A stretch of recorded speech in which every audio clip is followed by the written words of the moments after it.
हमारा टॉपिक है creative thinking in mathematics, गणित में सृजनात्मक चिंतन। सबसे पहले समझते हैं क्रिएटिविटी आखिर होती क्या है। तो क्रिएटिविटी का अर्थ है ऐसी क्षमता जिसमें हम अपनी नॉलेज, इमेजिनेशन यानी कि काल्पनिक शक्ति और अपनी स्किल्स का यूज़ करके कुछ ऐसा उत्पन्न करते हैं, कुछ ऐसा बना देते हैं जो पहले कभी किसी ने ना बनाया हो। उसी चीज़ को हम क्रिएटिविटी कहते हैं। ये हर बच्चे में होती है, किसी में कम और किसी में ज़्यादा। ये हम कुछ इस तरह से डिफाइन कर सकते हैं कि creativity is the ability to see new relationship, to produce unusual ideas, to deviate from traditional patterns of thinking. ये एक ऐसी क्षमता है जिससे हम पुरानी नॉलेज में कुछ नए रिलेशनशिप्स बना के उनके बेसिस पे उन्हीं से नए आइडियाज़ को निकाल के सामने ला सकते हैं, जो कि बहुत ही उपयोगी सिद्ध हो सकते हैं। तो ये एक परंपरागत सोचने के तरीके से हट के कुछ अलग तरीके से सोचना है। और अब हम आते हैं अपने मेन टॉपिक पे, क्रिएटिविटी इन मैथमेटिक्स। आखिर मैथमेटिक्स में क्रिएटिविटी की क्या ज़रूरत है और हमें क्रिएटिव टीचर्स और स्टूडेंट्स क्यों चाहिए। स्टूडेंट्स की इनोवेशन को और क्रिएटिविटी को फ्लरिश होने के लिए टीचर्स का खुद क्रिएटिव होना बहुत ज़रूरी है। अगर टीचर्स खुद क्रिएटिव होंगे तभी वो डिटेक्ट कर पाएंगे कौन बच्चा कितना क्रिएटिव है और उसी के हिसाब से उसे ट्रीट करके एक क्रिएटिव एटमॉस्फेयर प्रोवाइड कर पाएंगे। 14 इयर्स के बिलो ही स्टूडेंट्स का क्रिएटिविटी हाईएस्ट पीक पे डेवलप करता है। तो इसके लिए बहुत ज़रूरी है कि बचपन में ही उन्हें ऐसा एटमॉस्फेयर मिल जाए। हमें बच्चों को एक्टिव लर्नर बनाना है। उन्हें इस तरह का तैयार करना है कि वो क्वेश्चंस पूछ सकें कि अगर ऐसा फॉर्मूला है तो वैसा क्यों है।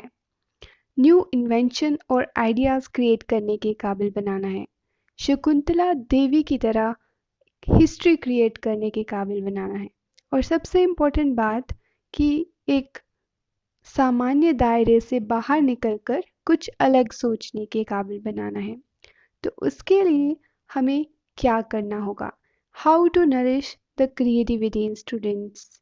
टीचर्स के लिए ये बहुत इम्पॉर्टेंट है। तो सबसे पहले उन्हें ध्यान देना होगा इंडिविजुअल और सोशल कंपोनेंट्स पे, व्यक्तिगत और सामाजिक तत्व। बच्चों को इस काबिल बनाना होगा कि वो खुद के और अपनी सोसाइटी के सभी के साथ मिलके जो भी एक्टिविटीज़ होती हैं उनमें मैथमेटिकल प्रॉब्लम्स को, वो डेली लाइफ की जितनी भी प्रॉब्लम्स हो उन सभी को सॉल्व कर पाए। सोशली उसे पेशेंस से दूसरों की प्रॉब्लम सुनने आनी चाहिए ताकि वो उन्हें भी हेल्प कर सके। इसके बाद दूसरी ध्यान देने वाली बात है चैलेंजिंग प्रॉब्लम्स, जो क्रिएटिव स्टूडेंट्स के लिए बहुत इम्पोर्टेंट रखती हैं। चैलेंजिंग प्रॉब्लम्स ऐसी प्रॉब्लम्स होनी चाहिए जो उनकी डेली लाइफ या फिर उनकी प्रीवियस नॉलेज बेस्ड ही हो, लेकिन उनके लिए बहुत ही ज़्यादा चैलेंजिंग हो, उन्हें वो करने में बहुत ही ज़्यादा दिमाग लगाना पड़े। उसके लिए उन्हें काफ़ी टाइम देना चाहिए और ये प्रॉब्लम्स उन्हें होमवर्क के लिए भी दे सकते हैं। इसे करने से बच्चे में इंटरेस्ट और एक्साइटमेंट आएगी और वो थ्रिल हो जाएगा। उसे क्वेश्चंस करने में बहुत ही ज़्यादा मज़ा आएगा और मैथमेटिक्स एक इंटरेस्टिंग सब्जेक्ट बन जाएगा। इसमें ज़्यादातर हमें ओपन एंडेड क्वेश्चंस पूछने चाहिए जिनका कोई एक स्पेसिफिक आंसर नहीं होता। उन्हें ओपन एंडेड क्वेश्चंस कहते हैं। तो इनमें बच्चे अपनी अपनी राय दे सकते हैं। अलग अलग तरीक़ों से वो उसी के आंसर की खोज करेंगे और उसमें वो काफ़ी हद तक सफल भी रहेंगे। ये एक चैलेंजिंग, चुनौतीपूर्ण समस्या का उदाहरण है। इसमें अलग अलग नंबर्स में अलग अलग कलर्स यूज़ किए गए हैं। इसके पीछे क्या रीज़न है, ये आप बच्चों को पूछ सकते हैं और उन्हें टाइम दे सकते हैं कि वो अपना टाइम लेके इसका सॉल्यूशन निकालें। उन्हें आंसर की इतनी जल्दी प्रोवाइड नहीं करनी चाहिए। तो इसका आंसर यही होगा कि सेम कलर्स में वही नंबर्स हैं जो एक दूसरे से डिवाइड होते हैं, जैसे 2, 4, 6, 8, 10 और so on with other numbers also. इस तरह के प्रश्न भी हमें बच्चों से पूछने चाहिए, जिसमें हमने आर्ट्स का यूज़ करके मैथ को उनके लिए बहुत इंटरेस्टिंग बनाया है। प्राइमरी लेवल पे इसी तरह के क्वेश्चंस बच्चे इंजॉय करते हैं। इसमें कार्टून कैरेक्टर की इंफॉर्मेशन निकालने के लिए उन्हें प्लस, माइनस, डिवाइड और मल्टीप्लाई करना पड़ रहा है, लेकिन वो ऐसा खेल खेल में कर रहे हैं। तो खेल विधि मैथ्स को पढ़ाने के लिए बहुत ही इफ़ेक्टिव है। इस मॉडल में भी आप देखिए, मॉडल में हम बटरफ्लाइज काउंट करके बच्चे को इंटरेस्टिंग वे में एडिशन या सब्ट्रैक्शन सिखा सकते हैं और बच्चे से कह सकते हैं कि इसमें लिखो कि इसमें कितनी बटरफ्लाइज हैं। और इन शेप्स के थ्रू हम उन्हें 3 डायमेंशनल शेप्स का कंसेप्ट क्लियर कर सकते हैं और इसे वो बनाते हुए वो इंजॉय भी करेंगे। तो ये डिफरेंट डिफरेंट शेप्स सिखाने का एक बहुत ही इजी और इंटरेस्टिंग वे है। इसी तरह के मेथड्स आपको यूज़ करने हैं और मैथ्स की जितनी भी डिफ़िकल्ट चीज़ें हैं उन्हें बहुत ही इजी वे में रिप्रेजेंट करना है। जैसे फ्रैक्शंस का कंसेप्ट क्लियर करने के लिए हमने प्लेट्स को फ्लावर का रूप दिया है। पूरी प्लेट 1, आधी प्लेट हाफ, प्लेट के 3 हिस्से 1/3 और प्लेट के 4 हिस्से 1/4 पार्ट बता रही है, जिससे फ्रैक्शंस क्लियर हो जाएंगे। हमने 3 नंबर्स को अलग अलग तरीके से प्लस और माइनस करके ये बताया है कि ये तीनों कैसे एक आपस में इंटर रिलेटेड हैं।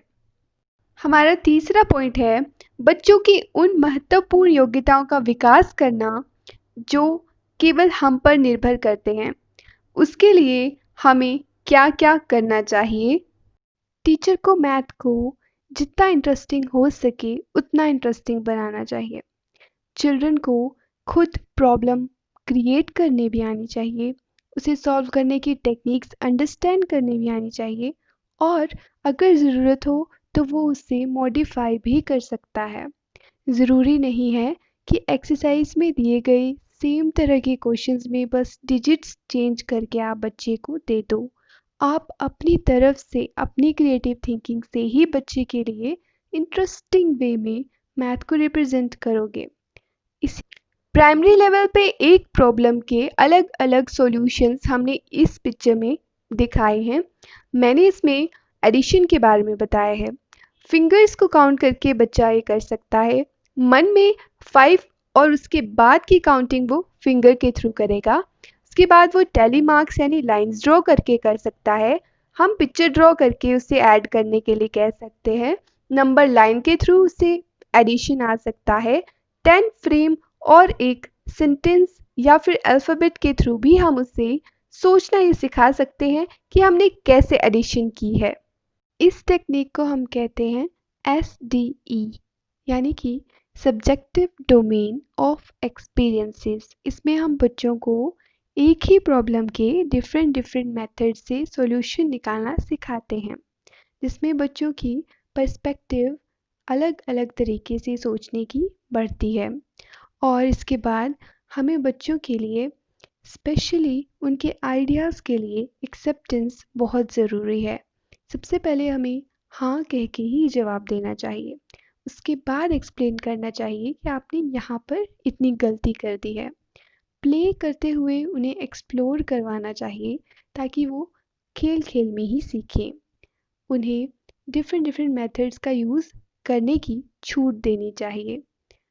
हम डिफरेंट डिफरेंट शेप्स के फेस्टिवल्स भी ऑर्गेनाइज करवा सकते हैं। एक ऐसा फेस्टिवल जिसमें बच्चे अलग अलग शेप बन के आएंगे और एक दूसरे की शेप के बारे में यानी खुद के बारे में बताएंगे। उससे बच्चों को खेलते खेलते नॉलेज गेन होगी। इसके साथ हम बच्चों के आर्ट एजुकेशन को भी इस तरह से कंबाइन करके पेंटिंग करना सिखा सकते हैं, जिसमें वो केवल शेप्स का ही यूज़ करें। इससे भी वो जल्दी ही छोटे लेवल पे ही शेप्स बनाना सीख सकते हैं। इसके अलावा हम एक ड्रामा क्रिएट कर सकते हैं, जिसमें एक नंबर या कोई भी कंसेप्ट अपने बारे में पूरी स्टोरी बताएगा। इसमें हम एग्जाम्पल के लिए 13 नंबर को ले सकते हैं। कि ऐसा क्या हो गया कि 30 नंबर अपने से छोटे नंबर्स के साथ डिवाइड नहीं होता, वो क्यों सबसे नाराज़ है। इस तरह की स्टोरीज से बच्चे जल्दी कंसेप्ट्स को ग्रैस्प करेंगे और अच्छे से सीखेंगे। इसके अलावा छोटे बच्चों के साथ हमेशा प्यार से बिहेव करना चाहिए, क्योंकि जैसा टीचर बिहेव करता है वैसा ही वो उस सब्जेक्ट से रिलेट कर लेते हैं। अगर कोई टीचर गुस्सा करता है तो वो उस सब्जेक्ट से भी डरने लग जाते हैं और वो डर हमेशा के लिए उनके मन में बैठ जाता है। स्टेम लर्निंग के थ्रू हम बच्चों से साइंटिफिक, टेक्नोलॉजी, इंजीनियरिंग और मैथमेटिक्स से रिलेटेड क्वेश्चंस पूछते हैं जो उन्हें फ्यूचर के लिए रेडी करते हैं। तो इस तरह के क्वेश्चंस उनके लिए बहुत इम्पोर्टेंस रखते हैं। अब हमें ये समझना भी ज़रूरी है कि ट्रेडिशनल मैथमेटिकल जो क्वेश्चंस दिए गए होते हैं उन्हें हम ओपन एंडेड में कैसे बदलेंगे, यानी विस्तृत उत्तरीय प्रश्न में कैसे बदलेंगे। तो उसे हम एक एग्जाम्पल से समझते हैं। जैसे कि आप देख सकते हैं, ये एक घनाभ है जिसे आपको पता है कि लंबाई, चौड़ाई और ऊंचाई को गुना करके इसका वॉल्यूम यानी आयतन निकाला जाता है। तो इसमें हम एक्वेरियम का एग्जाम्पल लेंगे। बच्चों से कहेंगे कि एक एक्वेरियम जो है उससे रिलेटेड एक क्वेश्चन है जो नॉर्मली आपको बुक में मिलेगा, वो इस तरह का होगा। उसमें लेंथ, ब्रेथ और हाइट यानी लंबाई, चौड़ाई और उसकी ऊंचाई दी गई होगी। ये एक पारंपरिक विधि से किया जाए तो इसमें इन तीनों को गुना करके इसका आंसर आ जाएगा। जैसे कि आप देख सकते हैं, इस केस में 3, 6 और 12 को गुना करके 216 आंसर आया है। प्रश्न को ओपन एंडेड यानी विस्तृत जवाब वाला प्रश्न बनाने के लिए इस क्वेश्चन को कुछ इस तरह से पूछेंगे कि हम कहेंगे, यदि हमें ऐसा एक एक्वेरियम बनवाना है जिसका वॉल्यूम यानी आयतन 24 सेंटीमीटर क्यूब हो, तो बच्चों हमें ये पता लगाना है कि उसकी लंबाई, चौड़ाई और ऊंचाई क्या होनी चाहिए। तो उसके लिए बच्चे अपना दिमाग लगाएंगे और ये अलग अलग तरह के उत्तर जो हमें है वो सुनने को मिलेंगे। इसका कोई एक निश्चित उत्तर नहीं होगा, बच्चे अलग अलग तरीके से बताएंगे। इसमें अलग अलग लंबाई, चौड़ाई और ऊंचाई होगी, लेकिन आयतन 24 सेंटीमीटर क्यूब ही होगा। इस तरह से हम नॉर्मल क्वेश्चन को बदल के एक ओपन एंडेड क्वेश्चन को बना सकते हैं। इसके अलावा हेलोक ने बच्चों की सोच को लचीला बनाने के लिए कुछ सीरीज ऑफ क्वेश्चंस तैयार किए थे। उन क्वेश्चंस में डिजिट्स को चेंज किया गया था, प्रश्न एक ही तरह का था। जैसे इसमें 2 संख्याएं बताओ जिनको जमा करके 5 और घटाव करके 1 आए। तो बच्चे इसका उत्तर आसानी से दे पा रहे थे, 3 और 2। इसी तरह का एक दूसरा प्रश्न पूछते हैं कि 2 संख्याएं बताओ जिन्हें जमा करके 12 और घटाव करके 0 आए। तो बच्चों ने वो भी उत्तर 6 और 6 दे दिया। लेकिन इस दौरान बच्चों का माइंडसेट सकारात्मक पूर्ण संख्या निकालना था।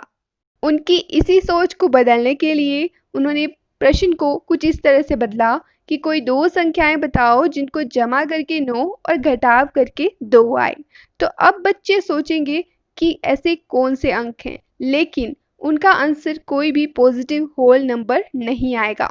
और उनकी जो स्वयं की अड़चने हैं, यानी कि स्वयं की जो उनकी मानसिकता थी कि इसी तरह के नंबर जो होंगे वो आंसर में आएंगे, उसी वजह से वो आंसर नहीं दे पाएंगे। अब बच्चे उत्तर नहीं दे पाएंगे, लेकिन हम जब उन्हें उत्तर बताएंगे 3.5 और 5.5 को मिलाने से 9 और घटाने से 2 बनता है, तब उनकी सोच जो है वह लचीली हो जाएगी। तो इस तरह से उन्होंने इस ऐसे प्रश्न पूछे और हमें भी ऐसे ही प्रश्न पूछने चाहिए।